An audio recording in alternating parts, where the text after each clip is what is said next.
Welcome to the Brass and Woodwind Shop. The first slide trumpet video brought up a lot of questions and comments from the viewers. I always enjoy reading your comments, so please feel free to leave comments and also ask any questions that you might have. I try to answer all of the questions, but sometimes I may miss some. So if I do not answer one of your questions, I may just have missed the question, so please ask again and I will try to answer it the next time. I'm going to address some of the comments that were left in the last video before I start working on the slide trumpet. One of the comments was on the very small bore size of the trombone that I'm working with. Someone said that they have a very small bore trombone that they play, and it plays very openly and freely. There are a lot of other factors to how an instrument plays other than the bore size. And someone mentioned about the stockings of a trombone, and what the stockings are is a section about this long on the end of a trombone slide, and it has a larger diameter than the other part of the slide. And the reason for that is they want the trombone slide to slide over a smaller portion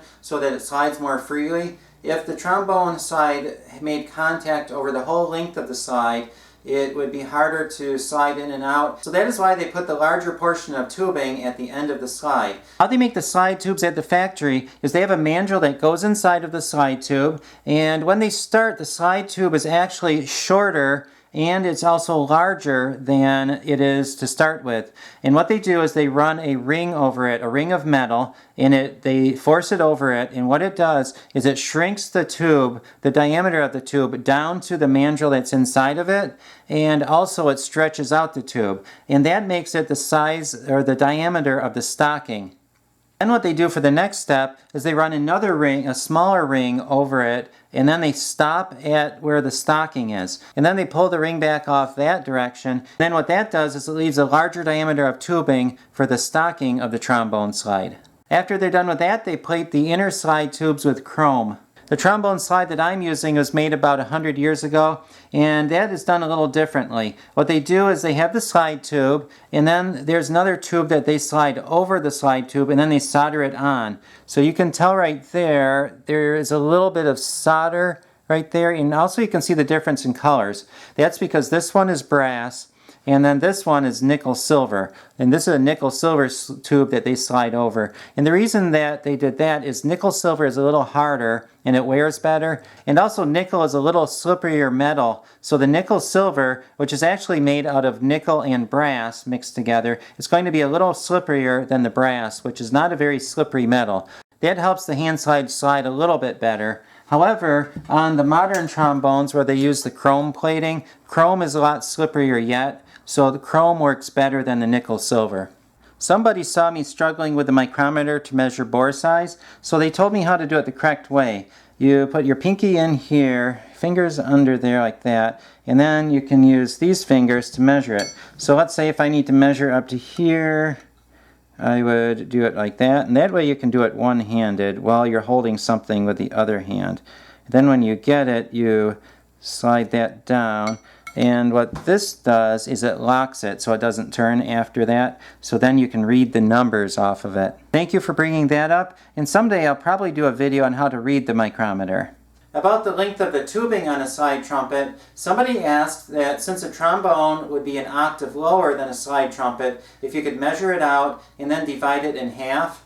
That would be both for the length of the slide trumpet and also how far you need to slide the slide out. The answer to that is I don't really know for sure. I was thinking about doing that too when I was measuring it out, but I wasn't sure how it would line up and how different things would affect it, like the size of the bell, the bore of the instrument, and several other things, so I did not do it that way. But just out of curiosity, I am going to measure a trombone and then measure a trumpet and see if it actually is exactly half the length. And that should tell me if that way would work or not. I'm going to measure the length of the slide, 28 inches. Now for the crook, it looks like it's about 5 inches on center. I assume that when you go around a crook, you would measure it in the center and not on the large part or the small part on the inside. But I am not totally sure about that, but I'm just going to say 5 inches. So we have 28 inches doubled over, which is 56, plus 5, which would be 61 so far up to here. Now for the rest of the trombone, looks like it's about 24 and a half from here to the bell. That takes us to 85 and a half inches. Then the receiver, gooseneck, and outer tuning slide tube is 13 inches, which takes us to, what, 98 and a half, I think, if I remember correctly. So 98 and a half so far. Then there's a slide crook, which is approximately 8 inches, which takes us to, what, 106 and a half.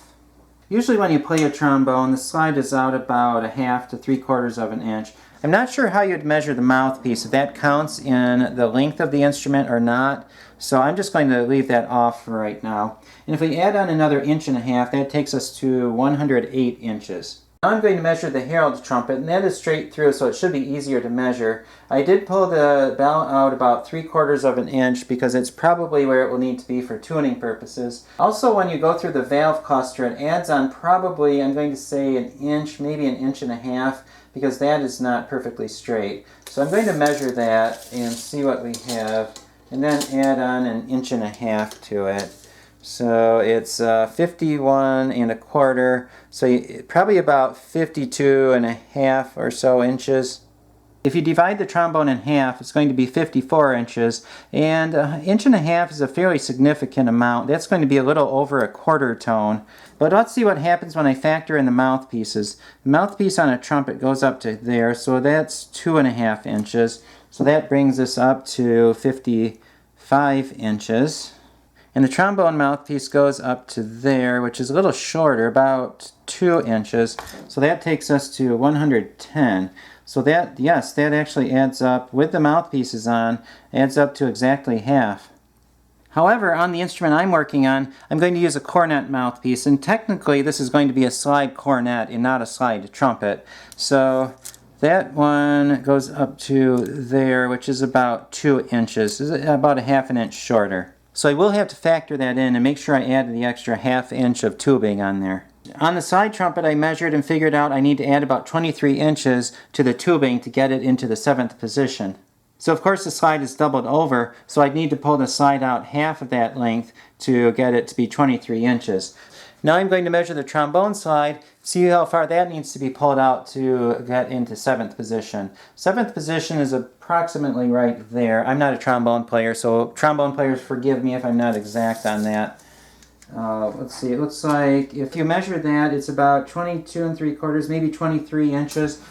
And since it's doubled over, that adds up to be about exactly the same. So I probably could have just divided it in half. The last thing I'm going to discuss is someone mentioned that when you add length onto an instrument, like for example if you push down some valves, you do not just add that much amount of tubing on to keep it in tune, but you have to add a little more, because once you start adding tubing, to keep it in tune you actually need to add more tubing. And the reason why is because when you start pushing down valves, the key of the instrument actually changes. And the lower the key of an instrument you get, the more tubing you need to add on to keep it proportionally equal. And that's why when you're playing a trumpet and you're playing like a 1st and 3rd position, you would throw the tuning slide, the 3rd valve slide out a little bit. And when you're playing a 1st, 2nd, and 3rd position, you would throw it out a little bit more. That keeps the instrument in tune when you're playing some of the lower pitches on an instrument. That's the same reason why they make compensating euphoniums and tubas. If you want to watch a video on compensating tubas, I did one a while back, and I will leave the link in the description below. Thank you for watching. I hope you enjoyed this video, and please subscribe for more band instrument repair videos.